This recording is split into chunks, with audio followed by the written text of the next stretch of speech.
پیارے بھائیوں اور پیاری بہنوں، السلام علیکم ورحمۃ اللہ وبرکاتہ۔ قرآن مجید کے ساتھ ہماری مجلس کا یہ جو سلسلہ چل رہا ہے آج 22واں سلسلہ ہے۔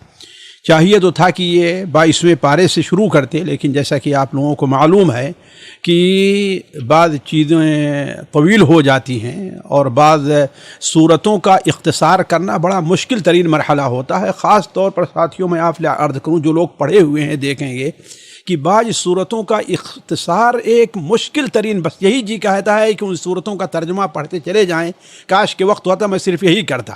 انہی صورتوں میں سے آج بھی بعض صورتیں جیسے صورت فاطر ہے یا صورت سبا ہے، خاص طور پر مکی صورتیں جہاں پر تھوڑی سی مختصر ہیں اور ان میں اسلوب ایک خطیب کا استعمال کیا گیا ہے، جہاں پر لوگوں کو متنبہ کرنا بڑے شدید انداز میں ہے، لوگوں کی غلطیوں پر تنبیہ کرنا اور انہیں دعوت دینا جہاں پر ہوا کرتا ہے، وہاں پر کسی چیز کو مختصر کرنا ایک بڑا اہم مسئلہ ہوتا ہے۔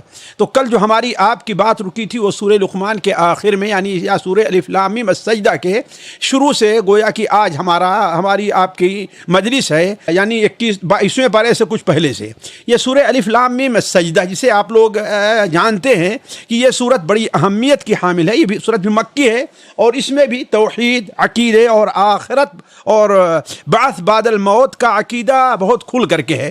میں یہاں پر ایک بات واضح کر دوں کہ آپ لوگ یہ دیکھ رہے ہوں گے کہ عموماً جتنی مکی صورتیں ہیں ان میں عقیدے کا اور عقیدے میں خصوصاً توحید کا، رسالت کا اور آخرت کا، یہ تین موضوع بڑی اہم، بڑی تفصیل کے ساتھ بیان کیا جاتا ہے۔ اس کا معنی یہ ہے کہ یہ تین موضوع ایسے ہیں جسے ہمیں اپنی زندگی میں ایک کافی حصہ دینا چاہیے۔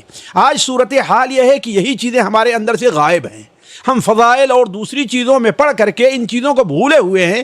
حالانکہ اگر انسان کی عملی زندگی پر اس کی اہمیت نہ ہوتی، کس کی؟ توحید کی، آخرت پر عقیدے کی اور رسالت پر ایمان کی اگر اہمیت نہ ہوتی تو اللہ تبارک و تعالی اسے اتنی اہمیت نہ دیتا۔ تو علی کل حال یہ صورت بھی مکی ہے جیسا کہ ہم نے کہا، اور یہ صورت نبی کریم صلی اللہ علیہ وسلم کی زندگی میں بڑی اہمیت رکھتی تھی۔ آپ صلی اللہ علیہ وسلم ہر جمعہ کو فجر کی نماز میں سورہ دہر کے ساتھ اس کی تلاوت کرتے تھے، اور ہر رات جیسا کہ جابر بن عبداللہ کی روایت مسند احمد کے اندر ہے کہ سونے سے پہلے نبی کریم صلی اللہ علیہ وسلم اس سورت کو اور سورہ ملک کی تلاوت فرمایا کرتے تھے۔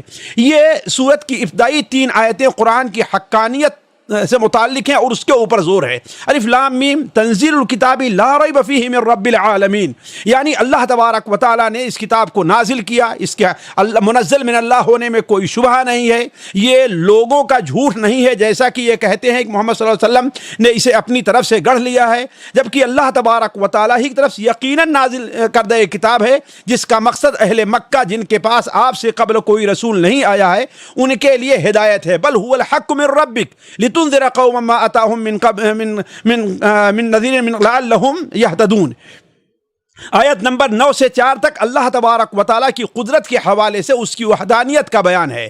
الا اللہ الذی خلق السماوات والارض ثم استوى علی العرش، اللہ تعالیٰ ہی ہے جس نے آسمان اور زمین کو پیدا کیا، پھر عرش کے اوپر وہ مستوی ہو گیا ہے، 6 دن کے اندر بنائے ہیں، اور وہیں آسمان عرش کے اوپر مستوی ہو کر کے وہ آسمان کا سارا نظام چلا رہا ہے، وہی عالم الغیب والشہادہ ہے۔ اسی نے مٹی سے انسان کی پیدائش کی ابتدا کی، پھر حقیر پانی کے خلاصے سے اس کا جسم بنا کر کے اس میں روح پھونکی، اسے سوچنے کے لیے دل، دیکھنے کے لیے آنکھ اور سننے کے لیے اللہ تعالیٰ نے کان دیے، پھر بھی یہ لوگ دوسروں کو اپنا ولی اور شفیع بنائے ہوئے ہیں۔ ما لکم من دونہ من ولی ولا شفیع افلا تتذکرون۔ آیت نمبر 14 سے 15 تک ساتھیوں یہ آیتیں پڑھنے کے لائق ہیں، اور صرف پڑھنے نہیں بلکہ غور کرنے کے لائق ہیں کہ کافروں کی اس خام خیالی کی تردید کی گئی ہے کہ کیا ہم مٹی ہو جائیں گے اور سر گل جائیں گے، دوبارہ زندہ کیے جائیں گے۔ وقالوا اذا ضللنا فی الارض اینا لفی خلق جدید، یعنی ہمارے ذرات مٹی کے اندر مل گئے تو اللہ تعالیٰ ہمیں دوبارہ کیسے جو ہے دوبارہ زندہ کرے گا۔ اور آخر میں انہوں نے کہا کہ اپنی جو عذر پیش کی اللہ تبارک و تعالیٰ نے، اس کے اوپر بہت بلیغ انداز میں اللہ نے تنبیہ فرمائی ہے۔ قل یتوفاکم ملک الموت الذی وکل بکم، اللہ تبارک فرماتا ہے کہ وہ فرشتہ جو تمہاری روح قبض کرنے کے لیے متعین ہے تمہاری روح کو قبض کرے گا، پھر تمہیں اپنے رب کی طرف جانا ہوگا۔ اس کے بعد حشر کے میدان میں ان کی جو بدحالیاں ہوگی اس کا ذکر جس انداز میں اللہ تعالیٰ نے فرمایا ہے اسے پڑھ کر کے انسان کا دل کانپ جاتا ہے۔ ذرا سوچیں، اللہ فرماتا وَلَوْ تَرَىٰ اِذِ الْمُجْرِمُونَ نَاكِسُو رُؤُوسِهِمْ، اور شاید یہی وجہ ہے کہ اللہ کے رسول صلی اللہ علیہ وسلم ان دونوں صورتوں کا خصوصی اہتمام فرمایا کرتے تھے۔ وَلَوْ تَرَىٰ اِذِ الْمُجْرِمُونَ نَاكِسُو رُؤُوسِهِمْ عِندَ رَبِّهِمْ رَبَّنَا أَبْصَرْنَا وَسَمِعْنَا فَارْجِعْنَا نَعْمَلْ صَالِحًا إِنَّا موقنون۔ ذرا دیکھیے کس انداز میں وہ روئیں گے، چلائیں گے، لیکن اللہ تبارک و تعالی ان کی کوئی بات سننے کے لیے تیار نہیں ہوگا۔ آیت نمبر 16 کے اندر اللہ تعالیٰ نے کافرین مجرمین کے بعد، ابھی تک ہوا کافر مجرمین، اس کے بعد اللہ تعالیٰ نے اہل حق کا ذکر فرمایا، اہل ایمان کا ذکر فرمایا، اس کی صفات بیان فرمائی ہے۔ جیسے کہ اللہ تعالیٰ بیان فرماتا ہے انما یؤمن بآیاتنا الذین اذا ذکروا بها، یہی آیت سجدہ ہے جو اس سورت کے اندر ہے، اور اس آیت پر غور کرنے کا ہے کہ اللہ تعالیٰ نے مومن کی کیا صفات بیان فرمائی ہے۔ پھر سوچیں کہ ہم اس سورت کو پڑھتے تو ہیں، سنتے تو ہیں، کیا ہمارے اندر یہ صفات پیدا ہیں؟ اللہ تعالیٰ نے اس کے اندر اور اس کے بعد والی آیت میں مومن کی تقریباً 5 یا 6 صفات اللہ نے بیان فرمائی ہے۔ ایک صفت کیا ہے؟ اذا ذکروا بآیات ربہم خروا سجدا، جب اللہ تعالیٰ کی آیات ان کے سامنے پڑھی جاتی ہیں تو فوراً سجدے میں گر جاتے ہیں، گویا اپنے آپ کو سپرد کرتے ہیں اللہ تبارک و تعالیٰ کے۔ وسبحوا بحمد ربہم، اور اللہ تبارک و تعالیٰ کی حمد کے ساتھ اس کی تسبیح بیان کرتے ہیں۔ اسی لیے ساتھیوں میں کہتا ہوں اللہ کی حمد بیان کرنا یہ کمال نہیں ہے، لیکن بلکہ اللہ کی ایسی حمد ہونا چاہیے کہ اسے دوسری تمام عیوب سے اللہ تعالیٰ کو پاک کیا جائے۔ ہم کہہ سکتے ہیں یہ بہت بڑا عالم ہے، یہ کوئی کمال نہیں، ہو سکتا ہے اس طرح کوئی اور بھی عالم ہو، تو صرف اللہ کی حمد یہ کافی نہیں، ضروری ہے کہ اللہ کی حمد ایسی ہونی چاہیے کہ یہ ایسی حمد ہے کہ جس ذات کے اندر کسی بھی قسم کا عیب نہیں پایا جا رہا ہے۔ اسی لیے جانتے ہیں یہ کلمہ بڑا پیارا مانا گیا ہے، سبحان اللہ و بحمدہ، صرف بحمد ہی نہیں، الحمدللہ نہیں، نہ صرف سبحان اللہ، کیا سبحان اللہ و بحمدہ۔ اسی طریقے سے ان کی تیسری صفت بیان کی گئی ہے کہ لا یستکبرون، یعنی اڑتے نہیں ہیں دین کے معاملے میں، تتجافا جنوبہم، ان کے پہلو رات میں بستر سے جدا رہتے ہیں، یعنی تہجد کی نماز پڑھتے ہیں، یدعون ربہم خوفا و طمعا، اور رب کی جو عبادت کرتے ہیں ان کے اندر 2 جذبے رہا کرتے، عبادت میں اللہ کا خوف رہا کرتا ہے اور اللہ تعالیٰ کی رحمتوں کی امید رہا کرتی ہے۔ وَإِمَّا رَزَقْنَاهُمْ يُنْفِقُونَ، آیت نمبر 18 سے 22 تک اللہ نے یہ واضح کیا ہے کہ اللہ کے نزدیک ایمان والے اور بے ایمان دونوں برابر نہیں ہو سکتے ہیں، یہ بہت ناانصافی کی بات ہوگی۔ اما افمن کان مؤمنا کمن کان فاسقا لا یستوون، ایسا نہیں ہو سکتا ہے۔ پھر اللہ تعالیٰ دونوں کا مقارنہ پیش کیا ہے کہ اما الذین آمنوا وعملوا الصالحات فلہم جنات، جو لوگ ایمان لائے عمل صالح کیا اللہ تعالیٰ انہیں جنتیں دے گا۔ واما الذین فسقوا فمأواہم النار، لیکن جن لوگوں نے فسق کیا ہے، کفر کیا ہے، ان کا ٹھکانہ جہنم ہے۔ اللہ تعالیٰ ہم میں سے ہر ایک کو اس سے محفوظ رکھے، جب بھی وہ جہنم سے نکلنا چاہیں گے اعیدوا فیہا، اسی میں لوٹا دیے جائیں گے۔ آیت نمبر 21 سے 22 تک اللہ نے مجرموں کو دھمکی دی ہے اور ان کو اللہ کی طرف رجوع کرنے کی دعوت دی ہے، گویا کہ انہیں ایک بڑے عذاب سے پہلے وَلَنُذِيقَنَّهُم مِّنَ الْعَذَابِ الْأَدْنَىٰ دُونَ الْعَذَابِ الْأَكْبَرِ، بڑے عذاب یعنی قبر کا عذاب ہو سکتا ہے، جہنم کا عذاب ہوتا ہے، حشر کے میدان حشر کا عذاب ہوتا ہے، جس کے بعد انسان کو توبہ کا موقع نہیں رہے گا، اس سے پہلے ہم دنیا میں عذاب دیں گے۔ کیوں؟ تاکہ وہ لوگ رجوع کر لیں، اللہ کی طرف لوٹیں۔ اسی لیے بعض علماء نے کہا ہے کہ اگر کوئی مومن ہے تو اس کے اوپر اگر اللہ تعالیٰ کا کوئی عذاب آتا ہے، کوئی مصیبت آتی ہے، کوئی پریشانی آتی ہے، تو یہ اس کے لیے رحمت ہے، یہ عذاب نہیں ہے۔ کیوں؟ اس لیے کہ اللہ تعالیٰ اسے رجوع کا، توبہ کا موقع دے رہا ہے۔ اس کے بعد اللہ تعالیٰ نے بڑے دھمکی دینے کے انداز بیان فرمایا کہ وَمَنْ أَظْلَمُ مِمَّنْ ذُكِّرَ بِآيَاتِ رَبِّهِ ثُمَّ أَعْرَضَ عَنْهَا، اس سے بڑا ظالم اور کون ہو سکتا ہے جس کے سامنے اللہ کے احکام بیان کیے جائیں، اللہ کی آیتیں اس کو پڑھ کر کے سنائی جائیں، لیکن وہ اس سے اعراض کر لے۔ اللہ نے دھمکی دیا کہ إِنَّا مِنَ الْمُجْرِمِينَ مُنْتَقِمُونَ۔ ساتھیو، یہ آیت ہے جس سے ایک مومن کی روح کو کانپ جانا چاہیے کہ اللہ کیا بیان فرما رہا ہے۔ اگر ہم نے اس کے ذکر سے اعراض کیا، اس کے فرامین سے اعراض کیا، اس کی کتاب سے اعراض کیا، تو ہم سے انتقام لینے والا کوئی دنیا میں آدمی نہیں ہوگا۔ کون ہوگا؟ انا من المجرمین منتقمون۔ اللہ تبارک و تعالیٰ نے آیت نمبر 23 سے 25 میں نبی کریم صلی اللہ علیہ وسلم کو تسلی دی ہے کہ یہ کتاب جو آپ کو دی گئی ہے اور لوگ اسے قبول نہیں کرتے، آپ اطمینان رکھیں، آپ سے پہلے یہ کتاب موسیٰ کو دی گئی، اس پر عمل کرنے والے لوگوں نے امامت کے مقام کو پا لیا ہے، لہذا آپ کی قوم اگرچہ ابھی کمزوری کی حالت میں ہے، تنگ کیا جا رہا ہے، لیکن اگر اس کے اوپر عمل کرتے رہے اور ان میں 2 صفات پائی گئیں، وہ صفات کیا ہے؟ صبر پایا گیا اور یقین پایا گیا، تو اس کے ذریعے سے وہ بھی دنیا کی قیادت کر لیں گے۔ اسی طریقے سے اللہ نے آیت نمبر 36-27 میں اہل مکہ کو تنبیہ کی ہے کہ پچھلی امتیں جو تکذیب و عدم ایمان کی وجہ سے ہلاک ہوئی ہیں، ان کی تاریخ سے تم لوگ عبرت کیوں نہیں لیتے؟ اولم یہد لہم کما اہلکنا من قبلہم من القرون یمشون فی مساکنہم ان فی ذلک لآیات افلا یسمعون۔ اس کے بعد ان سے کہا گیا کہ اولم یروا انا نسوق الماء الی الارض الجرز، کیا دیکھتے نہیں ہو؟ تم آخرت کو نہیں مانتے، اپنے دوبارہ زندہ ہونے پر تعجب کرتے ہو، یہی دیکھتے، ہمیشہ دیکھتے ہو کہ بنجر زمین کے اوپر جب بارش ہوتی ہے تو وہاں سے سبزے اگ آیا کرتے ہیں، تو جو ذات اس کے اوپر قادر ہے وہ دوبارہ تمہیں زندہ کرنے پر بھی قادر ہے۔ اور آخری آیت، بلکہ آخر سے پہلے والی آیت اور آخری آیت میں اللہ تبارک و تعالیٰ نے متنبہ کیا ہے اور ڈانٹ پلائی ہے جو نبی کریم صلی اللہ علیہ وسلم کا مذاق اڑایا کرتے تھے اور کہتے تھے کہ تم کہتے ہو کہ ہاں عذاب آنے والا ہے، قیامت کا دن آنے والا ہے، تو متی ھذا الفتح ان کنتم صادقین، یہ فتح کا دن یعنی فیصلے کا دن کب ہوگا اگر تم سچے ہو تو بتاؤ۔ تو اللہ تعالیٰ فرماتا ہے یوم الفتح لا ينفع الذین کفروا ایمانہم، وہ ایسا دن ہوگا جس دن کافروں کا ایمان نہ فائدہ دے گا اور نہ ہی ان کو مہلت ملے گی۔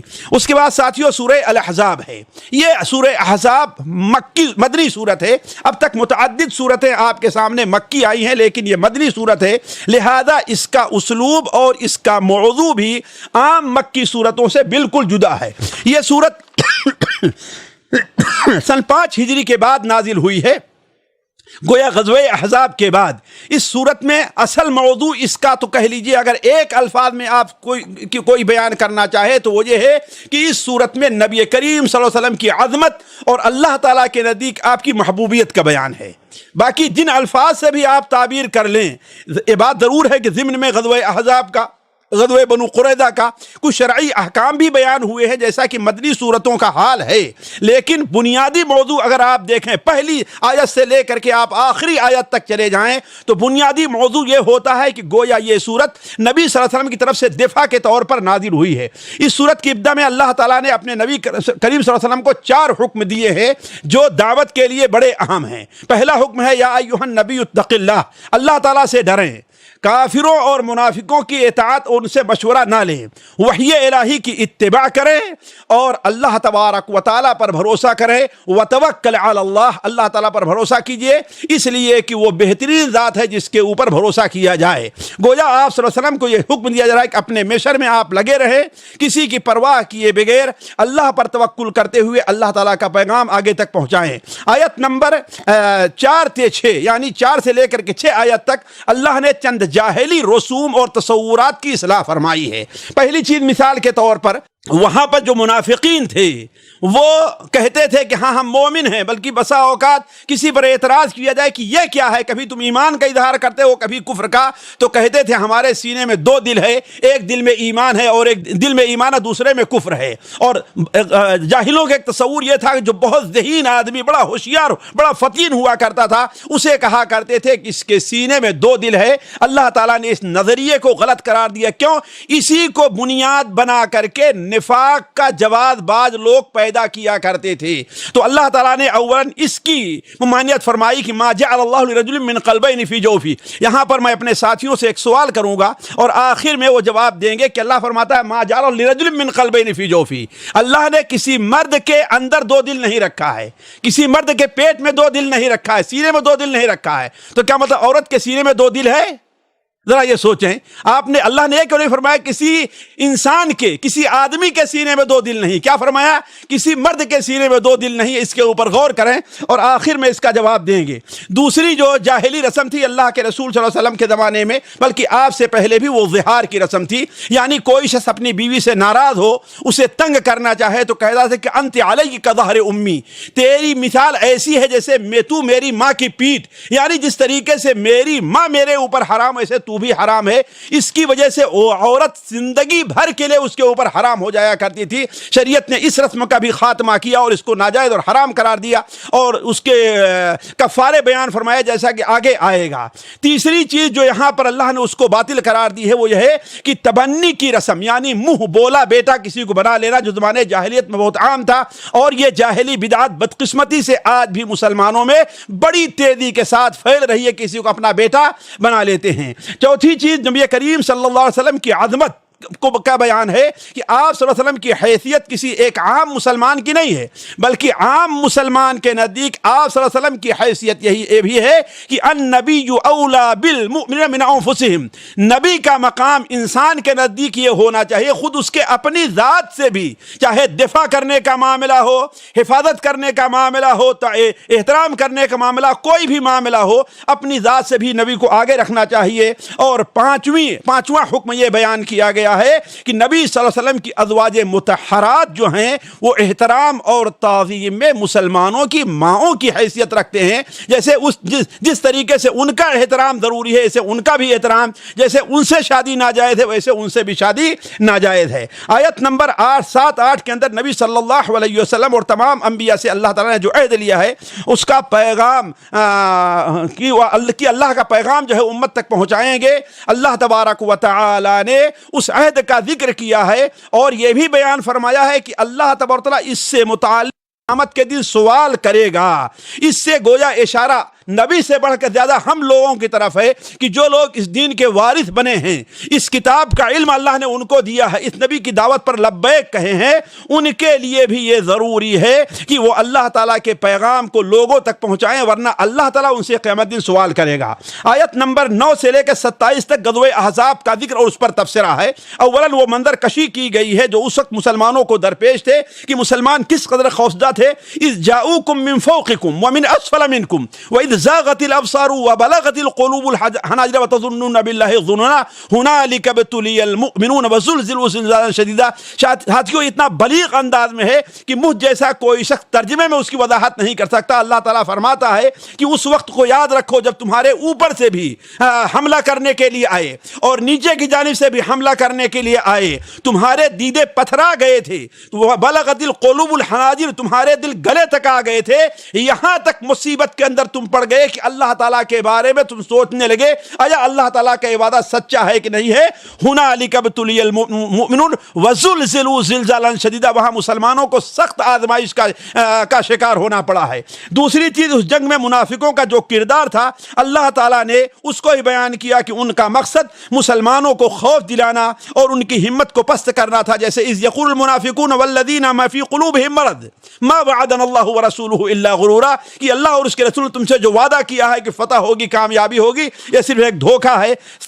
تیسری چیز منافقوں کی چالوں پر سے پردہ اٹھایا گیا ہے کہ جو چال چلا کرتے تھے خفیہ، اللہ تعالیٰ نے انہیں اس صورت میں بالکل رسوا کر کے رکھ دیا ہے۔ پانچویں چیز مسلمان مخلص جو تھے، اللہ کے رسول صلی اللہ علیہ وسلم صحیح جو متبع تھے، اللہ تبارک و تعالیٰ نے ان کی پامردی اور ان کی ثابت قدمی کا بھی ذکر فرمایا ہے۔ اللہ تعالیٰ فرماتا ہے وَلَمَّا رَأَى الْمُؤْمِنُونَ الْأَحْزَابَ قَالُوا هَذَا مَا وَعَدَنَا اللَّهُ وَرَسُولُهُ وَصَدَقَ اللَّهُ وَرَسُولُهُ وَمَا زَادَهُمْ إِلَّا إِيمَانًا وَتَسْلِيمًا۔ لیکن مومنوں نے جب یہ حال دیکھا تو کہا کہ ہاں یہ تو وہی چیز ہے جس کا وعدہ ہم سے اللہ اور اس کے رسول نے کیا تھا، اور اللہ اور اس کے رسول کا وعدہ سچ ہے۔ اس حالت کو دیکھ کر کے ان کے ایمان میں اور ان کی خود سپردگی میں اللہ اضافہ ہی ہوا ہے۔ اسی طریقے سے پانچویں چیز غزوہ بنو قریظہ کی طرف مختصر اشارہ ہے، اور مسلمانوں کو مستقبل میں بڑی فتوحات کی خوشخبری دی گئی گئی ہے۔ آیت نمبر 28 سے 34 تک کلام کا رخ خاص ازواج مطہرات کی طرف ہے جن میں انہیں بڑی قیمتی ہدایت اور نصائح سے نوازا گیا ہے، اور ان کے ذریعے مسلمانوں کی بھی عورتوں کو متنبہ کیا گیا ہے۔ اصل میں ساتھیوں، نبی کریم صلی اللہ علیہ وسلم، تھوڑی سی وضاحت کر دوں تاکہ آیت کو سمجھنے میں آسانی ہو۔ نبی کریم صلی اللہ علیہ وسلم اپنی زندگی اور اپنے اہل و عیال کی زندگی دنیا کی زیب و زینت سے بالکل دور رکھنا چاہتے تھے۔ آپ عیش و عشرت میں نہ خود رہنا چاہتے تھے اور نہ اپنی ازواج کو رکھنا چاہتے تھے۔ کیوں؟ تاکہ آخرت میں اللہ نے جو ان کا مقام رکھا ہے اس میں کوئی کمی واقع نہ ہونے پائے۔ لیکن ظاہر بات، آپ کی ازواج مطہرات بھی انسان ہی تھیں، بشر تھیں۔ ہوتا یہ تھا کہ بسا اوقات کچھ مطالبہ کرتی۔ ایک بار ازواج مطہرات نے ذرا سختی سے مطالبہ کیا کہ یعنی اس پہ ہمارا خط نہیں چلتا ہے، ہمیں یہ چاہیے، تو اللہ کے رسول ناراض ہو کر کے ان سے کنارہ کش ہو گئے۔ ایسے موقع پر یہ آیت نازل ہوئی کہ جس میں اللہ تبارک و تعالیٰ نے اولاً اور ازواج مطہرات کو دنیا کی زیب و زینت سے متعلق فرمایا کہ اگر تمہیں دنیا کی زیب و زینت چاہیے تو اللہ کا رسول تمہیں کچھ دے کر کے چھوڑ دے رہا ہے، جاؤ تم آزاد ہو۔ لیکن اگر تم آخرت، بلکہ اللہ کو، اللہ کے رسول کو اور جنت اور آخرت چاہتی ہو تو اللہ تعالیٰ نے تمہارے لیے اعد اللہ تمہارے للمحسنات منکن اجر عظیما، تم میں جو نیک ہیں اللہ تبارک تعالیٰ ان کے لیے بہت بڑا اجر تیار کر رکھا ہے۔ اس کے بعد اللہ تبارک و تعالیٰ نے ازواج مطہرات کو یہ متنبہ فرمایا کہ جس مقام پر تم فائز ہو وہ معمولی جگہ نہیں ہے، لہذا اگر تم سے کوئی غلطی سرزد ہوتی ہے، خاص طور پر عزت سے متعلق، تو یاد رکھنا اس کی سزا عام مسلمانوں کے مقابلے میں تمہیں ڈبل ملے گی سزا۔ اور اس کے برعکس اگر تم اللہ اور اس کے رسول، یہیں سے 22واں پارہ شروع ہوتا، وَمَن يَقْنُتْ مِنكُنَّ لِلَّهِ وَرَسُولِهِ، تم میں سے جو اللہ اور اس کے رسول کی تابعدار اور فرما بردار رہے گی تو اللہ تبارک و تعالیٰ نے اسے ڈبل اجر بھی دینے کا وعدہ کیا ہے۔ اس کے بعد اللہ تبارک و تعالیٰ نے پردے اور ازواج مطہرات کی تربیت سے متعلق کئی ہدایات دی ہیں جو ان کے ساتھ ساتھ عام عورتوں کے لیے بھی بڑی اہم ہے۔ پہلی چیز یہ ہے کہ غیر مرد سے بات کرتے ہوئے آواز میں نرمی اور مٹھاس نہ ہو۔ یہ بڑی اہم چیز ہے جس کے اوپر آج کی عورتیں توجہ نہیں دیتی ہیں، بلکہ شرعی حکم تو ساتھیوں یہاں تک ہے، نبی کریم صلی اللہ علیہ وسلم نے ارشاد فرمایا کسی عورت سے اس وقت تک بات کرنا جائز نہیں ہے جب تک کہ اس کے مرد کی اس سے بات کرنے کی اجازت نہ ہو۔ دوسری چیز، اللہ کے رسول صلی اللہ علیہ وسلم کی ازواج مطہرات کو جو تنبیہ کی گئی وہ یہ ہے کہ بلا ضرورت باہر نہ نکلیں، وقرن فی بیوتکن، تمہارا مقام کیا ہے؟ گھروں کے اندر ہے۔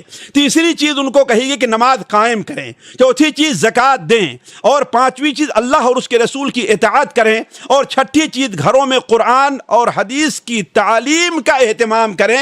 وَاذْكُرْنَ مَا يُتْلَىٰ فِي بُيُوتِكُنَّ، کاش کہ آج ہماری بہنیں ان باتوں کا اہتمام کرتی ہیں۔ آیت نمبر 35 میں اللہ تعالیٰ نے 10 ان صفات کا ذکر فرمایا جو کسی مسلمان مرد یا عورت کو اللہ تبارک و تعالیٰ کی مغفرت اور اجر عظیم کا مستحق ٹھہرا سکتا ہے۔ اس آیت کو پڑھیں آپ لوگ اور ان صفات پر غور کریں اور دیکھیں کہ کہاں تک ہم نے ان صفات کو اپنے اندر پیدا کرنے کی کوشش کی ہے۔ آیت نمبر 36 تا 40 اس رسم تبنیت یعنی متبنہ بنا لینے کی جو رسم تھی اس کے بطلان کو کا عملی بیان ہے، یعنی اللہ کے رسول صلی اللہ علیہ وسلم کے بیٹے جو زید بن حارثہ تھے جنہیں اللہ کے رسول نے اپنا بیٹا بنا لیا تھا، لیکن جب یہ آیت نازل ہوئی ادعوہم لآبائہم واقسطوا عند اللہ، یعنی تم ان کو ان کے ناموں سے پکارو، تو پہلے انہیں زید بن محمد کہا جاتا تھا، پھر زید بن حارثہ دوبارہ کہا جانے لگا۔ اللہ کے رسول صلی اللہ علیہ وسلم نے ان کو جیسا کہ ہے کہ اس رسم کو ختم کر کے انہیں اپنی چچے ذات پھوفی ذات بہن سے زینب سے ان کا نکاح کر، زینب بنت جہاز سے ان کا نکاح کر دیا، لیکن آپس میں بنی نہیں اور طلاق دے دیا۔ تو اللہ کے رسول صلی اللہ علیہ وسلم کو اللہ تعالیٰ نے حکم دیا کہ بلکہ اللہ تعالیٰ نے خود ان کا نکاح حضرت زینب سے 7ویں آسمان پر پہنچایا، زمین میں ان کا نکاح نہیں پڑھایا گیا، اس لیے کہ اللہ فرماتا زوجنا، کہا ہم نے تمہاری شادی کر دی ہے زینب سے۔ تو گویا یہ رسمی جو تبنیت تھی، متبنہ بنانے کی جو رسم تھی، اللہ تعالیٰ نے اسے باطل قرار دیا دیا ہے۔ اسی طریقے سے اللہ تبارک و تعالیٰ نے آیت نمبر 40 میں یہ واضح فرما دیا ہے کہ زید ابن محمد کہنا اس لیے بھی صحیح نہیں ہے کہ محمد تم میں صلی اللہ علیہ وسلم تم میں سے کسی مرد کے والد نہیں ہے، بلکہ ان کا اس سے یہی کیا مقام کم ہے کہ رسول اللہ و خاتم النبیین۔ یہ وہ آیت ہے جس سے قادیانیت کی جڑ کٹ جاتی ہے کہ اللہ کے رسول صلی اللہ علیہ وسلم سب سے آخری نبی ہیں، اب آپ بات کو یا نبی آنے والا نہیں ہے۔ آیت نمبر 41 سے 44 تک مسلمانوں کو اللہ تعالیٰ کے ذکر کثیر کا حکم ہے، اور اس کے عوض میں اللہ تبارک و تعالیٰ کی طرف سے جو ان کو اعزاز ملنے والا ہے کہ هو الذی یصلی علیکم وملائکتہ، آخر تک پڑھتے جائیں، جو اعزاز ملنے والا ہے وہ حاصل ہے۔ آیت نمبر 46 سے 48 تک نبی کریم صلی اللہ علیہ وسلم کا فرض منصبی بیان کیا گیا ہے، اور آپ کی 5 صفتیں بیان کی گئی ہیں۔ وہ 5 صفتیں کیا ہیں کہ یا ایھا النبی انا ارسلناک شاہدا ومبشرا ونذیرا وداعیا الی اللہ باذنہ وسراجا منیرا۔ یہ آپ کی 5 صفات بیان ہیں جو کسی اور جگہ قرآن مجید میں یہ 5 صفات ایک ساتھ نہیں آئی ہوئی ہیں۔ اللہ تبارک و تعالیٰ نے آیت نمبر 49 کے اندر نکاح اور طلاق کا ایک مسئلہ بیان کیا ہے۔ وہ یہ ہے کہ اگر کوئی شخص کسی عورت سے شادی کرتا ہے اور اس کو بھی رخصتی نہیں ہوئی ہے، میاں بیوی کا ملاپ نہیں ہوا اور طلاق ہو جائے، تو اللہ تعالیٰ فرماتا ہے کہ ایسی صورت میں عورت کے اوپر کوئی عدت نہیں ہے، بلکہ جس لمحہ طلاق ہو اس کے فوراً بعد کسی اور مرد سے وہ شادی کرنا چاہے تو یہ جائز ہے۔ آیت نمبر 50 سے 55 تک نبی کریم صلی اللہ علیہ وسلم کی کچھ خصوصیات کا ذکر ہے۔ میں یہ باتیں اس لیے واضح کر رہا ہوں تاکہ آپ لوگ یہ سمجھیں کہ جو سے پہلے ہم نے یہ بات کہی تھی کہ یہ سورت نبی کریم صلی اللہ علیہ وسلم کی فضائل کے بارے میں، آپ کی اہمیت اور اللہ کی محبوبیت کے بارے میں یہ سورت نازل ہوئی ہے۔ تو آیت نمبر 50 سے 55 تک نبی صلی اللہ علیہ وسلم کی کچھ خصوصیات ہیں اور آپ کے گھر سے متعلق کچھ آداب ہیں۔ مثال کے طور پر نبی صلی اللہ علیہ وسلم کو اجازت ہے کہ 4 سے زائد عورتوں سے بھی شادی کر سکتے ہیں۔ دوسری چیز، اگر کوئی عورت اپنے آپ کو نبی صلی اللہ علیہ وسلم کے حوالے کر دے، ہبہ کر دے، ہدیہ کر دے، تو آپ کے لیے جائز ہے کہ بغیر مہر کے ادائیگی کے ان کے ساتھ تعلقات قائم کر سکتے ہیں، جبکہ کسی دوسرے کے لیے جائز نہیں، مہر کا باندھنا ضروری ہے۔ تیسری چیز، بیویوں میں سباشی وغیرہ سے متعلق آپ کے اوپر عدل واجب نہیں ہے، جبکہ دوسرے کے لیے یہ چیز واجب ہے۔ آپ کے گھر میں داخلے کا ادب یہ ہے کہ جب تک اجازت نہ دیں کوئی آپ کے گھر میں داخل نہ ہو، اور اجازت دے کر داخل ہوں تو اپنی ضرورت پوری کر لینے کے بعد دوبارہ فوراً نکل آئیں، وہاں ٹھہرے نہیں۔ آپ صلی اللہ علیہ وسلم ازواج مطہرات سے اگر کوئی چیز مانگنی ہو تو پردے کی آڑ سے مانگیں۔ یہ آپ کی ازواج مطہرات سے، دیگر عورتوں کے بارے میں کیا ہوگا؟ آپ کی ازواج مطہرات سے آپ کی وفات کے بعد کسی کے لیے نکاح کرنا حلال نہیں ہے۔ یہیں پر ایک سوال اور رکھ دوں، بہت سے بھائی سمجھ گئے ہوں گے۔ علماء کہتے ہیں کہ ایک ایسا گناہ ہے جو حرام ہے، گناہ کبیرہ ہے، لیکن اس کا ارتکاب دنیا میں کسی نے نہیں کیا۔ وہ کون سا گناہ ہے، ذرا اس پر آپ لوگ غور کریں۔ تو 7واں ادب یہ ہے کہ وہ لوگ جو آپ ازواج مطہرات صلی اللہ علیہ وسلم کے جو محارم ہیں ان کے سے اوپر پردہ نہیں ہے۔ آیت نمبر 56 سے 58 تک نبی کریم صلی اللہ علیہ وسلم درود بھیجنے کا حکم اور اس کا اجر بیان ہوا ہے۔ نیز آپ کو کسی بھی طرح کی ایذا پہنچانے کی کو قطعاً حرام قرار دیا ہے، اور اللہ تبارک و تعالیٰ نے اسے دنیا اور آخرت میں لعنت کا سبب بیان کیا ہے۔ آیت نمبر اسی صورت میں یعنی 58 آیت کے اندر اللہ تبارک و تعالیٰ نے مومن مردوں اور مومن عورتوں کو بھی ایذا پہنچانے اور ان پر بہتان کو بہت بڑا گناہ قرار دیا ہے۔ کاش کہ آج یہ لوگ سمجھتے کہ مسلمانوں کو ایذا پہنچانے میں کس قدر آگے ہیں۔ کوئی اپنی زبان سے ہے، کوئی اپنے قلم سے ہے، کوئی اپنے کردار سے ہے، کوئی اپنی حرکت سے ہے، کسی بھی طریقے سے مسلمانوں کو ایذا پہنچانا بہت سے لوگ اس میں لذت محسوس کرتے ہیں۔ وہ یہ نہیں سمجھتے کہ ان الذین یؤذون المؤمنات بغیر ما اکتسبوا فقد احتملوا بہتانا و اثما مبینا۔ آیت نمبر 29 میں پردے کا حکم ہے، خصوصاً چہرے کے پردے کا، اور یہی مومن اور غیر مومن عورت کی پہچان بتائی گئی ہے۔ آیت نمبر 60 سے 62 تک مسلم معاشرے میں منافقین کو فساد مچانے سے روکا گیا ہے، ورنہ اللہ تعالیٰ نے بہت سخت عذاب کی دھمکی دی ہے، اور یہ بھی اشارہ فرمایا کہ انہیں شہر بدر کر دیا جائے۔ یہاں پر ایک بات سوچنا چاہیے کہ اللہ تعالیٰ نے قرآن مجید میں جہاں کہیں بھی پردے کا حکم نازل فرمایا ہے وہاں پر منافقین کا ذکر ضرور کیا ہے۔ اس سے پتہ چلتا ہے کہ جو لوگ پردے بے پردگی کو ہوا دیتے ہیں، جو لوگ بے حیائی کو رواج دیتے ہیں، اور جو لوگ بے حیائی کے وسائل پیدا کرتے ہیں، وہ حقیقت میں مومن نہیں ہے، ان کے دل میں نفاق پڑ رہا ہے۔ اور ان کی سزا شریعت کے اندر کیا رکھی گئی ہے؟ اخذوا وقتلوا تقتیلا شدیدہ ملعونین اینما ثقفوا، جہاں کہیں بھی ان کے اوپر اللہ تعالیٰ کی لعنت ہے۔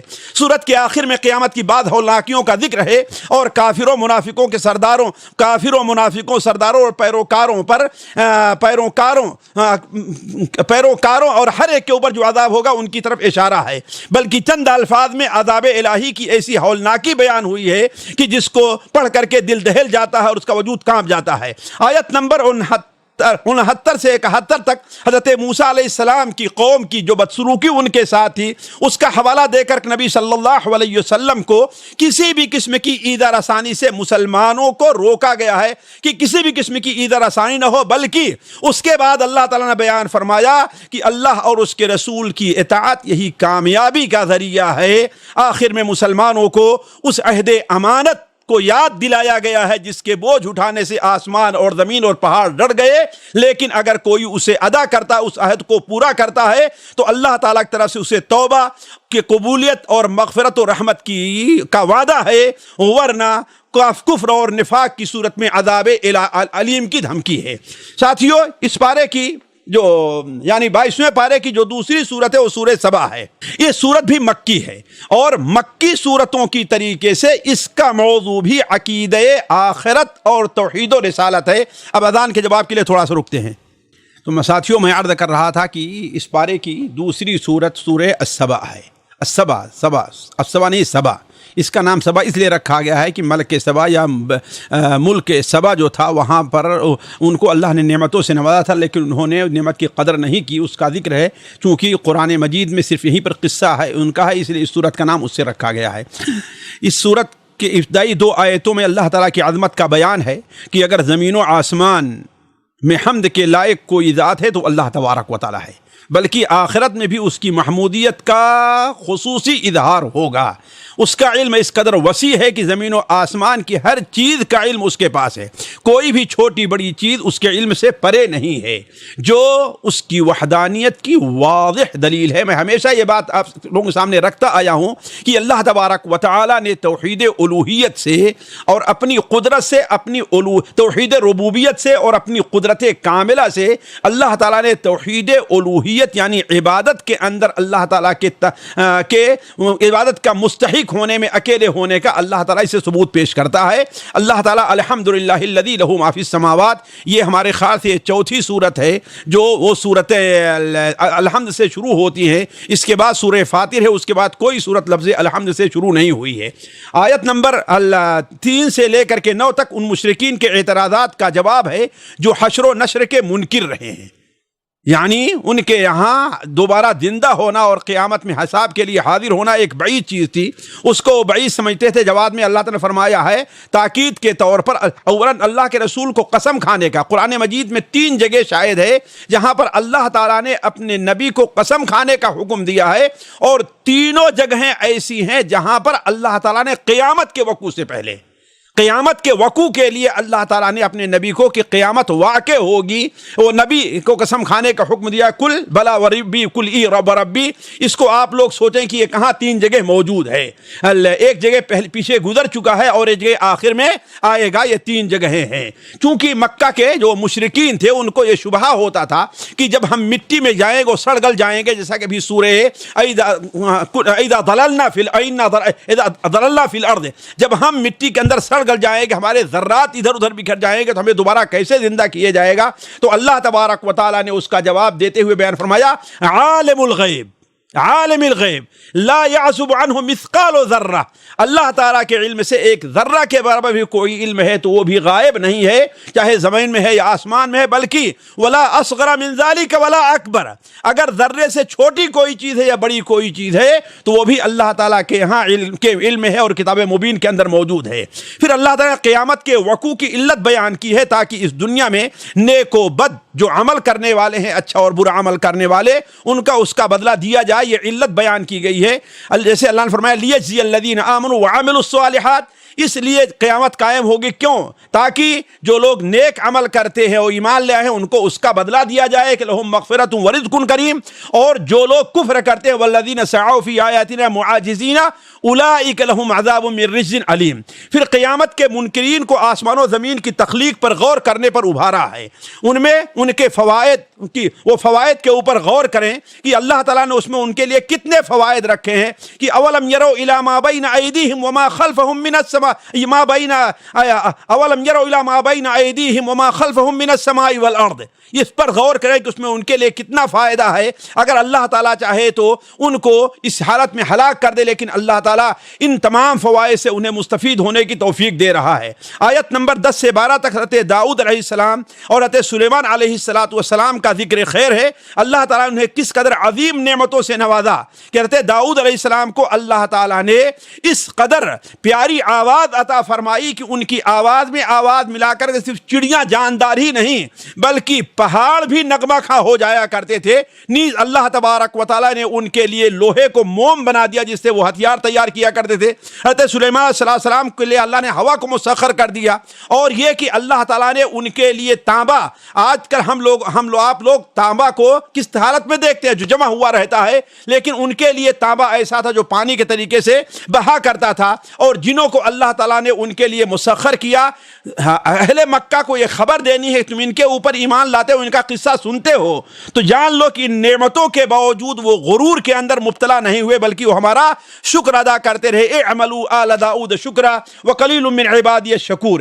اسی طریقے سے حضرت سلیمان علیہ السلام کی موت کو ذکر کر کے مشرکین کو یہ سبق دیا جا رہا ہے جن کاہنوں اور نجومیوں اور شیاطین کے بارے میں تم عقیدہ رکھتے ہو کہ انہیں غیب کا علم ہے، انہیں غیب کا علم نہیں ہے. جیسا کہ حضرت سلیمان علیہ السلام کے بارے میں بیان فرمایا کہ فلما خر تبینت الجن ان لو كانوا يعلمون الغیب ما لبثوا في العذاب المهین. کہ جب جن سلیمان علیہ السلام ان کو دیکھ رہے تھے اور وہ کام کر رہے ہیں، بلڈنگ بنا رہے ہیں، عمارت تیار کر رہے ہیں. سلیمان علیہ السلام اپنی لاٹھی کو ٹیک لگا کر کے ایسے کھڑے ان کا انتظار کر رہے ہیں. اسی حالت میں اللہ تعالیٰ نے ان کی روح قبض کر لی اور جن یہ سمجھے کہ وہ ہمیں دیکھ رہے ہیں،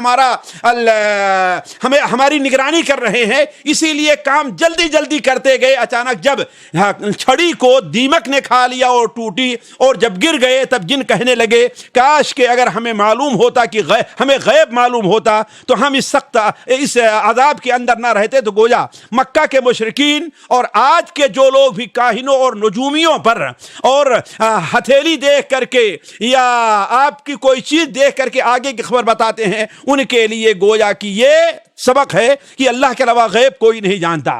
آیت نمبر 15 سے 21 تک ملک سبا اور اس کے انجام بد کا ذکر ہوا ہے کہ اللہ نے ہر قسم کی نعمتوں سے ان کو نوازا، لیکن اس کے باوجود وہ اللہ تبارک و تعالیٰ کے ناشکرے ٹھہرے تو اللہ تعالیٰ نے ان سے نعمتیں چھین لی. جہاں ان کے 2 باغ اچھے پھلوں کے تھے، ہر قسم کے پھل تھے، خوبصورت وہاں پر نہریں جاری تھی اور ان کے لیے بند تھا جہاں پانی ان کو میسر تھا، لیکن اللہ و تعالیٰ نے کہ نعمتوں کی جب ناشکری کی تو اللہ تعالیٰ نے ان کے باغوں کو بیریوں اور کچھ کسیلے پھلوں سے بدل دیا اور ان کے بند کو اللہ تعالیٰ نے توڑ دیا جس کی وجہ سے انہیں پانی بھی میسر نہیں آیا. تو گویا اللہ تبارک و تعالیٰ نے یہ مکہ کے لوگوں کو یہ سبق دیا ہے کہ اگر تمہیں اللہ تعالیٰ کی نعمتیں امن وغیرہ حاصل ہے، اگر تم بھی محمد صلی اللہ علیہ وسلم پر ایمان نہیں لے آئے، اس نعمت کا شکر ادا نہیں کیا تو اللہ تعالیٰ تمہارے اوپر بھی تباہی لے آئے گا. اور جیسے کہ ہوا مکے کے لوگوں پر 7 سال ایسے قحط کے گزرے ہیں کہ انہیں پتے کھانے کی ضرورت پڑ گئی، بلکہ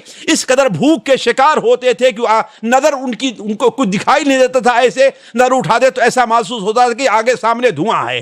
اسی طریقے سے اللہ تبارک تعالیٰ نے جو اس کے سبا کے ضمن میں جو باتیں زیادہ متوجہ کیا ہمیں اور آپ کو، اس میں 2 آیتوں پر آپ غور کریں. اللہ تعالیٰ فرماتا ان فی ذلک لآیات لکل صبار شکور. گویا کسی بھی نعمت کے حصول پر صبر و شکر یہ 2 ایسی عبادتیں ہیں جو ہمارے اور آپ کے لیے ضروری ہے. تو ہم سوچیں کیا ہم اس کے حقدار ہیں یا ہم ایسا بن سکتے ہیں. دوسری چیز اللہ نے بیان میں لقد صدق علیہم ابلیس ظنہ فاتبعوہ الا فریقا من المؤمنین. ابلیس کا گمان ان کے بارے میں سچ ہوا جو ابلیس نے عہد شروع میں وعدہ کیا تھا کہ ہم ان کو گمراہ کریں گے. ولا تجد اکثرهم شاکرین. آپ ان میں سے اکثر کو شکر کرنے والا نہیں پائیں گے. تو اللہ تبارک و تعالی نے سے جو وعدہ کیا تھا ابلیس نے، اس کا یہ وعدہ، اس کا یہ گمان سچا ہوا، اور ان لوگوں میں سے زیادہ تر لوگوں نے شیطان کی پیروی کر لی۔ ہاں الا فریقا من المؤمنین، یہاں سے ہمیں دوسرا سبق پہلا سبق ملتا ہے کہ شیطان کی یہ پوری کوشش رہتی ہے کہ ہم اللہ تعالیٰ کی نعمتوں کی ناشکری کریں۔ اب ہم غور کریں، ہم میں سے کسی کو اگر صحت ملی ہے، مال ملا ہے، فرصت ملی ہے، وقت ملا ہے، یہ اللہ کی نعمت ہے، ہم اس نعمت کو صحیح استعمال کر کے اللہ کے بندے بن رہے ہیں یا شیطان کی اتباع کر کے ہم اس کا استعمال غلط کر رہے ہیں۔ دوسری بات یہ ہے کہ قوم سبا میں کچھ لوگ نیک بھی تھے، الا فریقا من المؤمنین، لیکن ان نیک لوگوں کی وجہ سے پوری نعمت کی حفاظت نہیں ہو پائی۔ کیوں؟ اس لیے کہ برے لوگ زیادہ ہو گئے تھے۔ آیت نمبر 22 سے 23 تک مشرکین کے باطل معبودوں کی لاچاری کو بیان کیا گیا ہے، بلکہ انہیں چیلنج ہے، کیا وہ آسمان اور زمین میں ایک ذرے کے بھی مالک ہیں؟ کیا اس میں انہیں کوئی شرک حاصل ہے، کوئی ساجھا حاصل ہے، یا ان کے نظام کے چلانے میں اللہ تعالیٰ کے مددگار ہے؟ ساتھیو، یہ بات واضح کر دوں کہ اللہ تعالیٰ نے یہاں پر 3 چیزوں کا ذکر کیا ہے، ایک تو ملکیت کا، دوسرے ساجھے کا، اور تیسرے مدد کا، اور چوتھے شفاعت کا۔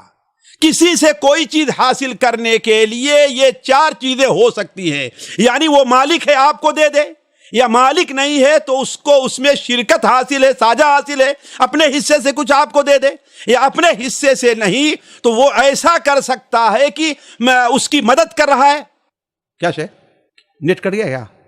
تو معذرت کے ساتھ ساتھیوں، میں یہ کہہ رہا تھا کہ اللہ تبارک و تعالیٰ نے مشرکوں کے اس عقیدے کو بطلان بڑی واضح طور بیان فرمایا ہے کہ کسی سے کوئی چیز لینے کے لیے وہ 4 صورت ہو سکتی ہے، یا تو اس کی وہ ملکیت میں ہے، اگر اس کی ملکیت میں نہیں تو اس کو اس میں ساجھا حاصل ہے، تیسری چیز اگر نہ ملکیت میں ہے نہ ساجھا ہے تو کم سے کم یہ ہے کہ وہ وہاں پر ان کی مدد سے یہاں اس کو چلانے میں اس کی مدد کرتا ہے، اس میں جیسے نوکر ہوتے ہیں وہ اس میں سے کچھ لے کر کے دے دیں۔ اور چوتھی صورت یہ ہوتی ہے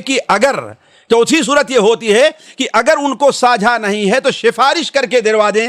اللہ تعالیٰ بیان فرماتا ہے کہ یہ چیز تینوں میں کسی کو نہیں حاصل ہے، ولا تنفع الشفاعہ، اور کسی کو وہاں شفاعت بھی حاصل نہیں ہے۔ آیت نمبر 22 سے 27 میں مشرکین کے شرک پر حجت قائم کی گئی ہے کہ جب اللہ تعالیٰ ہی خالق ہے، رازق ہے، تو اور تمہارے معبود اس میں سے کسی کا اختیار نہیں رکھتے، تو پھر ان تمام دلائل کے باوجود تم ان کے اوپر کیوں ایمان لے آتے ہو؟ یاد رکھو کہ وہ فیصلے کا دن آئے گا کہ اللہ تبارک و تعالی ہمارے تمہارے درمیان فیصلہ کر دے گا۔ آیت نمبر 28 سے 31 تک نبی کریم صلی اللہ علیہ وسلم کی رسالت کے عموم کو بیان کیا گیا ہے کہ وما ارسلناک الا کافۃ للناس بشیرا ونذیرا۔ آیت نمبر 30 اور 33 میں ان کے مشرکین کے اس قول کا جواب ہے جو یہ کہتے ہیں کہ ہم قرآن پر ایمان نہیں لے آئیں گے، نہ ہی آخرت پر ایمان لے آئیں گے۔ اللہ تعالیٰ اس کے جواب میں بیان فرماتا ہے کہ تمہارے جھٹلانے سے وہ دن ٹل نہیں جائے گا، بلکہ وہ دن ایسا ہے کہ جو قرآن کی تکذیب کرتے تھے ان سب کو اور ان کے مددگار جو تھے ان سب کو اللہ تعالیٰ جمع کرے گا، اور وہاں پر وہ ایک دوسرے کے ساتھ دست بغریبہ ہوں گے، ایک دوسرے سے لڑیں گے اور کوئی کسی کے کام نہیں آئے گا۔ آیت نمبر 30 میں کافروں کے شبہے کا ذکر ہے کہ جو یہ کہتے تھے کہ ہمیں مال زیادہ حاصل ہے، ہمیں اولاد بھی ہمارے زیادہ ہے، ان مسلمانوں سے ہمارے مال میں اضافہ ہے۔ اللہ تعالیٰ بیان فرماتا ہے کہ کسی کے مال میں وسعت کا دے دینا یا کسی کو مالی طور تنگ کر دینا، یہ اللہ تعالیٰ کے نزدیک محبوبیت کی دلیل نہیں، بلکہ اللہ تعالیٰ کے نزدیک کام کون آنے والا ہے؟ وما اموالکم ولا اولادکم باللتی تقربکم عندنا زلفى الا من آمن وعمل صالحا فاولئک لهم جزاء الضعف، یعنی تمہارے مال اور تمہارے اولاد یہ کسی کام نہیں آئے گا کہ تمہیں ہمیں اللہ کے قریب کر دے، اگر اللہ کے قریب کرنے والی چیز کون ہے؟ ایمان ہے اور عمل صالح ہے۔ آیت نمبر 41 اور اس کے بعد مشرکین کو قیامت کے دن خوف دلا کر کے توحید اپنانے اور اس کتاب پر ایمان لانے کی دعوت دی گئی ہے، اور ان کو اس پر ابھارا گیا ہے کہ یہ رسول جو تمہارے درمیان موجود ہے اس کی زندگی پر تم غور کرو اور سوچو کہ کیا اس شخص سے امید ہے کبھی جھوٹ بول سکتا ہے؟ آخرت میں اس پر بہت زور ہے کہ وقت گزرنے سے قبل تم ایمان لے آلو، ورنہ پچھلی قوموں کے طریقے سے تمہارا بھی حشر ہونے والا ہے، تم بھی تاریخ کا ایک حصہ بن جاؤ گے۔ اور آخری آیت جس پر اس سورت کا خاتمہ ہے وحیل بینہم وبین ما یشتہون، جب موت آ جائے گی، وقت بگڑ جائے گا، تحیل بینہم و بین ما یشتہون، جس چیز کی وہ خواہش کریں گے اس کے درمیان میں پردہ حائل ہو جائے گا۔ بعد مفسرین بلکہ بعض صحابہ سے یہ مروی ہے کہ اس وقت وہ لا الہ الا اللہ پڑھنا چاہیں گے، لا الہ محمد رسول اللہ پڑھنا چاہیں گے، لیکن اس پڑھنے کا موقع ان کو نہ ملے گا۔ اس پارے کی ساتھیوں تیسری سورت سورہ فاطر ہے۔ یہ سورت بھی مکی ہے۔ مکی سورتوں کے طریقے سے اس کا موضوع بھی عقیدہ اور خصوصاً عقیدہ توحید و آخرت ہے۔ یہ سورت ان 5 سورتوں میں ہے جس کی ابتدا الحمدللہ سے ہوتی ہے۔ سورت کی ابتدا پہلی آیت میں اللہ تعالیٰ نے کی تخلیق پر اللہ کی قدرت کا بیان ہے کہ کت قدر اللہ تعالیٰ عظیم ہے اور کتنی قدرت والا ہے کہ اس نے آسمان کو زمین کو پیدا کیا۔ وہی اللہ تعالیٰ جو فرشتوں کو پیدا کرتا ہے، جو ایسے فرشتے جن کی عظمت کا مکہ کے لوگوں تم بھی ان کا اعتراف کیا کرتے ہو، بلکہ ان میں سے کتنے کو اللہ کی بیٹی تم بناتے ہو۔ اے فرشتے جو 2 پر والے ہیں، 3 پر والے، 4، بلکہ یزید فی الخلق ما یشاء، اللہ تعالیٰ کتنے پر والا بناتا ہے اس کو تم جو ہے وہ جتنا چاہتا پر والے بنا دیتا ہے، تم اس کو نہیں سمجھ سکتے ہو۔ جیسا کہتے جبرائیل کے بارے میں ہے کہ اللہ کے رسول صلی اللہ علیہ وسلم نے دیکھا 600 جناح، ان کے 600 بازو تھے۔ دوسری آیت میں نعمتوں کو اپنے دینے اور روکنے سے متعلق اللہ کی قدرت کا ذکر ہے کہ جتنی نعمتیں اس دنیا میں آئی ہیں وہ ساری کے ساری اللہ تبارک و تعالیٰ کی طرف سے ہیں، اور وہی روک سکتا ہے۔ ما یفتح اللہ للناس من رحمت فلا ممسک لہا، جو بھی رحمت اللہ تعالیٰ دینا چاہتا ہے اسے کوئی روک نہیں سکتا۔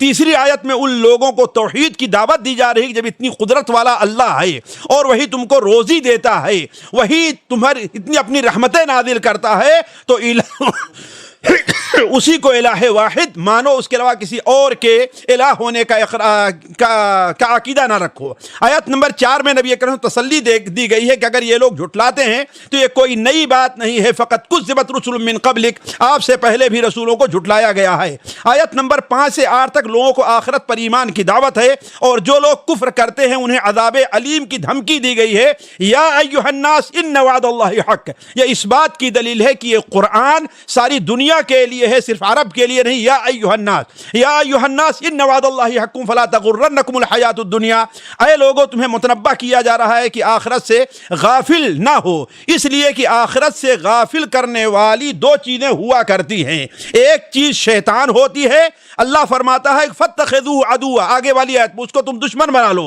اور دوسری چیز دنیا اور دنیا میں پڑے مغرور جو انسان ہوتے ہیں ان کا ساتھ دینا اور اس میں مبتلا ہو جانا۔ آیت نمبر 9 کے اندر دنیا کی بعض محسوسات سے آخرت اور بعض پر استدلال کیا گیا ہے، جیسے بارش کا نزول ہے، اس سے سبزی کا اگنا ہے، اور پھر سوکھ کر بھوس بن جانا ہے، فَأَحْيَيْنَا بِهِ الْأَرْضَ بَعْدَ مَوْتِهَا وَكَذَلِكَ النُّشُورُ۔ آیت نمبر 10 میں مسلمانوں کو تنبیہ ہے کہ اصل عزت اللہ تبارک و تعالیٰ کے ہاتھ میں ہے، اور مجرد ایمان کام نہیں آئے گا، اس کے لیے عمل ضروری ہے۔ مَنْ كَانَ يُرِيدُ الْعِزَّةَ فَلِلَّهِ الْعِزَّةُ جَمِيعًا إِلَيْهِ يَصْعَدُ الْكَلِمُ الطَّيِّبُ وَالْعَمَلُ الصَّالِحُ يَرْفَعُهُ، جو اگر کوئی عزت چاہتا ہے تو عزت مکہ کے سرداروں کے ساتھ مل جانے میں نہیں ہے، وہ عزت کس کے پاس ہے؟ اللہ تعالیٰ کے پاس ہے۔ عزت جو ہی چاہتا ہے تو منافقین اور کفار کے بعد نہیں ملے گی، وہ عزت کہاں ملے گی؟ اللہ کے پاس۔ اور عزت کیسے ملے گی؟ ایمان اور عمل صالح سے۔ الیہ یصعد الکلم الطیب، پاک کلمہ اللہ تعالیٰ کی طرف جاتا ہے، لیکن پاک کلمہ کیسے جائے گا؟ والعمل الصالح یرفعہ، یعنی عمل صالح اسے اٹھاتا ہے۔ گویا مجرد کلام کرنا، بات کرنا، توحید کا دعویٰ کرنا، یہ اس وقت تک مفید نہیں ہوگا جبکہ توحید کے مطابق عمل نہ کیا جائے۔ آیت نمبر 11 سے 18 تک اللہ تعالیٰ کی قدرت اور وحدانیت پر دلائل پیش کیے گئے ہیں، جیسے انسان کی پیدائش، رحم مادر میں مختلف ادوار سے اس کا گزرنا، اور کھارے اور میٹھے پانی کا سمندر، اور دونوں میں برابر فائدے کی چیز کھانے، گوشت بھی ملتا ہے تارا، اس میں سے دونوں سے ہیرے جواہر اور زیورات بھی نکلا کرتے ہیں۔ پھر رات اور دن کی آمد، اسی طریقے سے رات اور دن کا چھوٹا ہونا، یہ سب اللہ تبارک و تعالیٰ کی قدرت ہے۔ تو جو اللہ تبارک و تعالیٰ اس قدر قدرت والا ہے وہی تنہا عبادت کے لائق بھی ہے۔ ذالکم اللہ ربکم لہ الملک والذین تدعون من دونہ ما یملکون من قطمیر، یہ تمہارا رب ہے، بادشاہت اسی کی ہے، اور اس کو چھوڑ کر کے جن لوگوں کی تم عبادت کرتے ہو، ما یملکون من قطمیر، وہ قطمیر کے بھی مالک نہیں ہے۔ قطمیر کہتے ہیں کھجور کے اوپر جو گٹھلی کے اوپر جو ہلکا سا چھلکا رہتا ہے، جب سوکھ جاتی ہے تو اس کے اوپر سے ہلکا چھلکا نکلتا ہے۔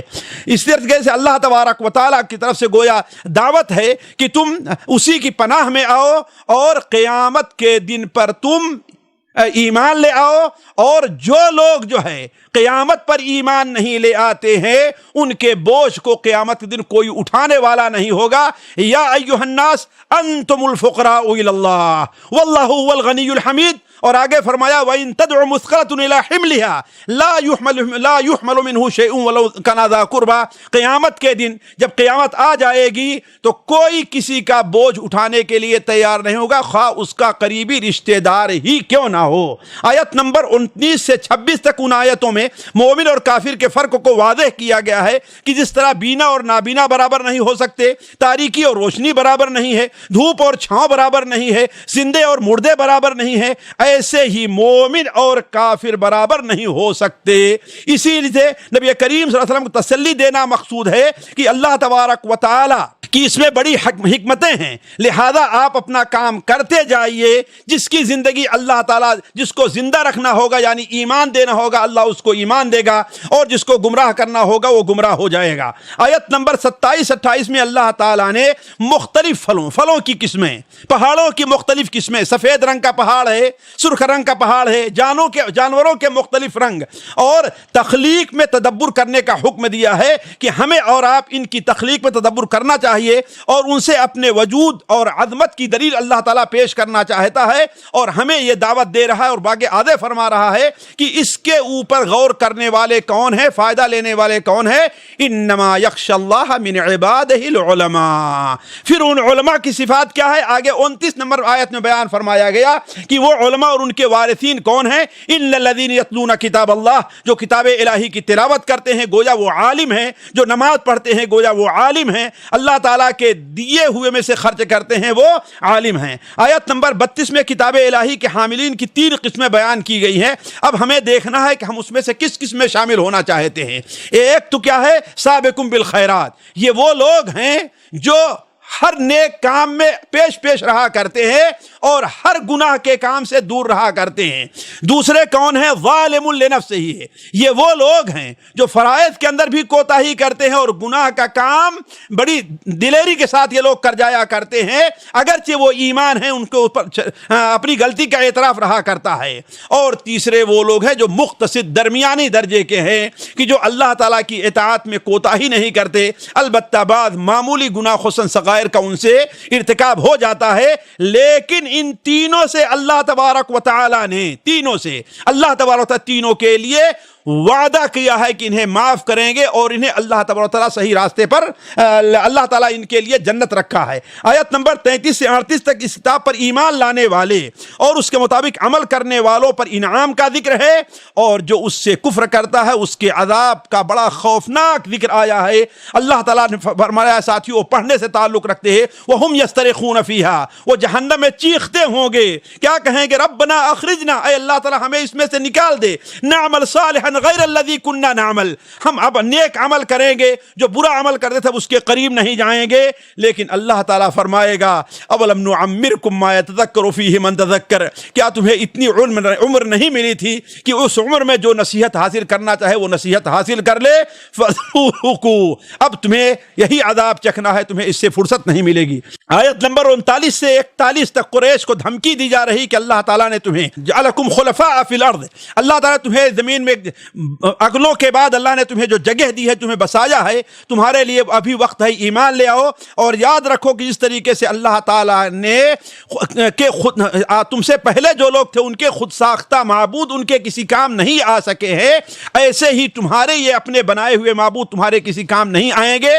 یہ تو اللہ تبارک و تعالیٰ کا حلم ہے، اللہ تبارک و تعالیٰ کا صبر ہے کہ تمہیں مہلت دے رہا ہے، ورنہ اس کی قدرت یہ ہے کہ ان یمسک السماوات والارض ان تزولا ولئن زالتا ان امسکہما من احد من بعد، اس کی یہ قدرت ہے، لیکن اس قدرت کے باوجود اللہ تعالیٰ تمہیں عذاب نہیں دے رہا ہے۔ آیت نمبر 41 سے 42 میں کفار کو وہ وعدہ دلایا گیا ہے، اس لیے کہ مکہ کے جو مشرکین تھے وہ جب اہل کتاب کے بارے میں سنتے تھے اور ان کو اچھی حالت میں دیکھتے تھے تو وہ کہا کرتے تھے کہ لئن جاءہم نذیر لیکونن اہدی من احدی الامم، اگر اللہ تبارک و تعالیٰ نے ان کے پاس کسی کسی رسول کو بھیجا، کسی ڈرانے والے کو بھیجا، تو یہ لوگ کسی بھی امت سے بہترین ہدایت کے اوپر چلے جائیں گے، یعنی ایسی ہدایت کوئی امت حاصل نہیں کرے گا۔ اللہ تعالیٰ فرماتا ہے کہ اب جب نذیر آ گیا ہے تو ما زادہم الا نفورا، اب یہ لوگ نفرت بھاگنے ہی سے کام لے رہے ہیں۔ تو یہ عہد یاد دلایا جا رہا مکہ کے مشرکین کو، اس عہد کو یاد کرو، اس نبی کے اوپر ایمان لے آؤ۔ سورت کی انتہا ساتھیوں اسی عظیم آیت کے اوپر اور قابل غور آیت پر ہوئی اور اسی مضمون پر ہوئی ہے جس مضمون سے اس سورت کی ابتدا ہوئی تھی۔ وَلَوْ يُؤَاخِذُ اللَّهُ النَّاسَ بِمَا كَسَبُوا مَا تَرَكَ عَلَى ظَهْرِهَا مِن دَابَّةٍ وَلَكِنْ يُؤَخِّرُهُمْ إِلَى أَجَلٍ مُّسَمًّى فَإِذَا جَاءَ أَجَلُهُمْ فَإِنَّ اللَّهَ كَانَ بِعِبَادِهِ بَصِيرًا۔ اللہ تبارک و تعالیٰ اگر لوگوں کو ان کے گناہوں کے عوض پکڑتا تو ما ترک علی ظہرها من دابہ، اس روئے زمین پر کوئی باقی نہیں رہ جاتا، لیکن اللہ تبارک و تعالیٰ انہیں ایک متعینہ مدت کے لیے مہلت دے رہا ہے۔ یاد رکھیں جب متعینہ مدت آ جائے گی اور اللہ تعالیٰ کے سامنے وہ حاضر ہوں گے تو اللہ تعالیٰ اپنے بندوں میں سے ہر ایک کے بارے میں اچھی طریقے سے خبر رکھتا ہے، کس کو عذاب دینا ہے اور کس کو معاف کرنا ہے، کس کو جنت میں ڈالنا ہے اور کس کو جہنم میں ڈالنا ہے۔ اللہ تبارک و تعالیٰ سے دعا ہے کہ اللہ تبارک و تعالیٰ ہم تمام لوگوں کا خاتمہ بالخیر کرے۔ اگلی مجلس کے اندر سورہ یاسین جو 23ویں پارے سے 2 صفحہ پہلے شروع ہوتی ہے، اپنا درس ہم اس سورت سے شروع کریں گے۔ تب تک کے لیے آپ سے اجازت ہے، والسلام علیکم ورحمۃ اللہ وبرکاتہ۔ سامعین کرام، ہمارے علمی اور عوامی دروس اور سوال و جواب کی مجلسوں سے آپ خود بھی مستفید ہوں اور اپنے دوست و احباب کے ساتھ بھی شیئر کریں۔ عین ممکن ہے کہ آپ کے شیئر سے کسی کی اصلاح اور آپ کے لیے صدقہ جاریہ بن جائے۔ واٹس ایپ پر اسلامک میسج حاصل کرنے کے لیے نمبر نوٹ فرمائیں: یعقوب عزیز 009665089599707۔ واٹس ایپ سوال جواب گروپ میں ایڈ ہونے کے لیے نمبر نوٹ فرمائیں: عبدالسلام عمری 0096650262762۔ نمبر بھیجتے ہوئے نام اور پتہ ضرور لکھیں۔ اسی طرح ہمارے یوٹیوب چینل اسلامی دعویٰ کو ضرور سبسکرائب کریں تاکہ ہماری ہر نئی اور اہم ویڈیو کی اطلاع آپ کو فوری حاصل ہو جائے۔ تمام دروس، مقالات اور سوال و جواب سیریز کے لیے ہماری مشہور ویب سائٹ www.islamidawah.com کا مشاہدہ کرتے رہیں۔ السلام علیکم ورحمۃ اللہ وبرکاتہ۔